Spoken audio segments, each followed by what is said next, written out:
Hi, here we are.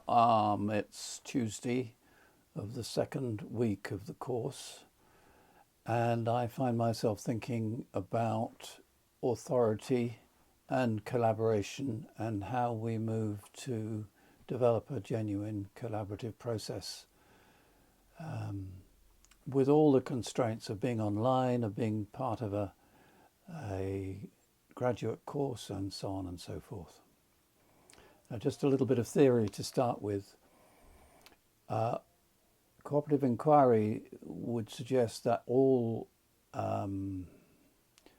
effective organisations, all legitimate social institutions have a balance of authority, collaboration, and autonomy.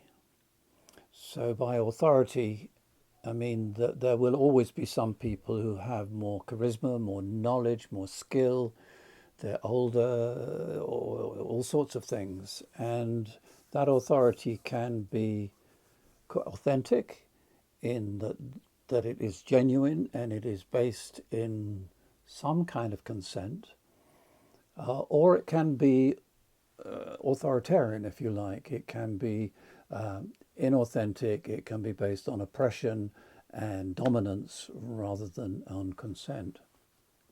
It's interesting to see that I'm trying to remember the man's name, Barry Lopez, in his big book, recent book, he talks about eldership as being very centrally in indigenous societies he's visited, very much based in consent of the people. So the second principle is the collaboration principle. We work together, we work as equals, we share our position. And again, collaboration can be genuine if it is based on mutual relationships, but it can also be oppressive. It can become mob rule, it can become scapegoating, it can become all those aspects of social life that we find difficult. And the third principle is the autonomy principle, and the positive, the authentic aspect of this is that everybody in any inquiry should be free to choose their own practice according to their own understanding of their skills, their aptitudes, and so on and so forth. And one of the things we're learning these days very quickly is the importance of recognizing people's autonomy as, for example, non-neurotypical, and the different kinds of contributions that people can make.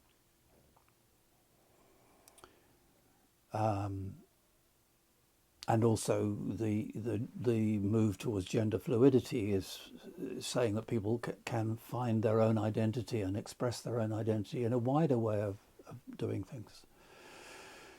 But the negative side, or the inauthentic side I've lost the word, of autonomy, is solipsism. People disappear into their own self, they mirror themselves. All they can see is their own assumptions. So finding the right balance between those three is really important. Now, at the moment in this course, in this inquiry, in collaboration with Jacqueline, I have set out certain structures and processes, and I'll continue to do this. For example, we've said we'll have this first week as a reading and orientation week, and then we'll have 3 weeks where the focus is on engaging with other beings in the world. Now, I hope I've made those choices sensibly, and I hope I'm being open in making those choices, but they are choices made from a position of authority. Now, a full-blown cooperative inquiry, everybody involved is both contributes to the ideas that are going to be researched and to the practice of the research, and also to the manner in which the research is conducted. This is really important because otherwise research still remains the realm of experts. So I can be an expert in cooperative inquiry just as I'm an expert. I could be an expert in clinical trials, and I will lay down how it's supposed to be done. But that isn't the spirit of cooperative inquiry. The spirit of cooperative inquiry is that together we make decisions, and I have more experience, I have a different background, and so do all of you. So the decisions about process should increasingly emerge from the group as a whole. And this raises a really important aspect of all forms of action research, is that they are emergent processes. When I was working in the medical field and we were trying to define ways in which we could experimentally measure the impact of acupuncture, don't ever do that, by the way, it's really difficult. Our aim was to set out the research protocol beforehand so as it was watertight. Now, you can't do that with action research. Action research is an emergent process. As we come together as a group, as we confront each other with our similarities and our differences and our different interests and our different experiences, there's a process of that my old teacher Suresh Srivastava used for facing and defacing our identity and our conflicts and stuff like that. So it has to emerge over time. Collaboration doesn't arise as an immaculate process. It's something that is messy and awkward and difficult, and is made even more awkward and difficult by trying to do it online and trying to do it within the context of a graduate program, which is necessarily has some degree of authority to it. Just looking at my notes here. And of course, if we try to do something from scratch without any initial structure, the whole thing can get unwieldy and frustrating.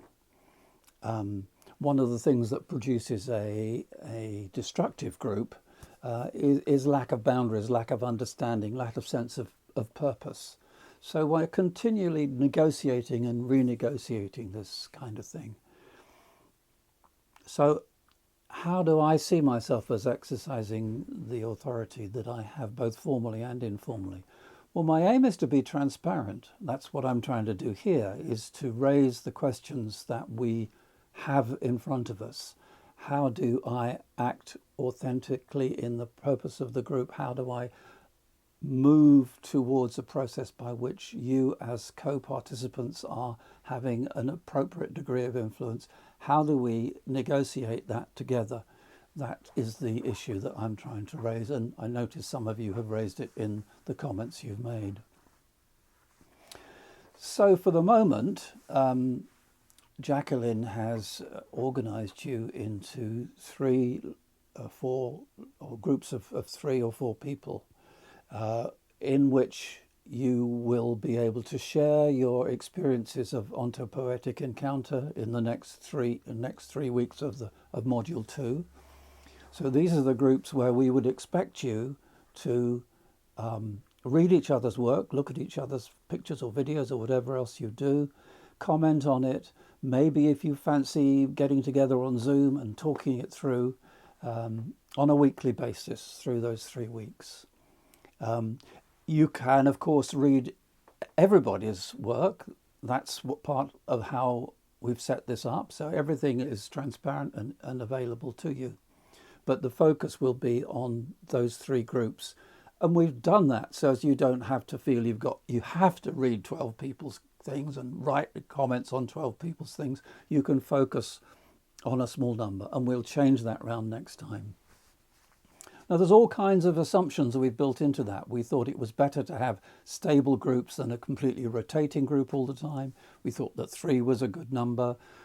We thought that, you wouldn't want to comment on everybody else's, and that would be too much of a demand. These are all assumptions that we've made.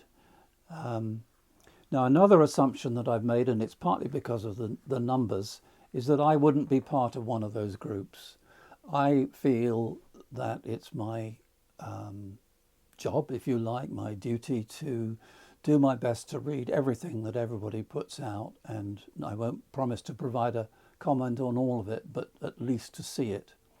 Now, that places me in a slightly different position from the rest of us, maybe outside the collaboration, and I feel slightly uncomfortable about that, but that's a choice that feels right at this stage of the inquiry, and I hope we can amend as we go through it.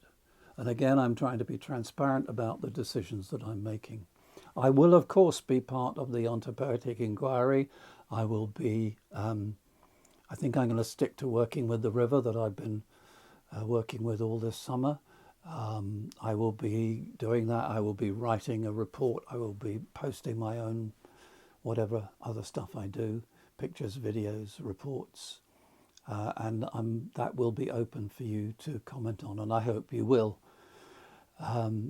But for the moment, I won't be part of one of those smaller groups. So I hope that gives you some idea of the kinds of issues that need to be addressed in the process of developing a collaborative group. And I'm sure many of you are familiar with these kinds of questions from your own background and experience. I hope that makes sense. I'll leave it there for the moment, and I'll post this, and obviously you can comment on it. Thank you.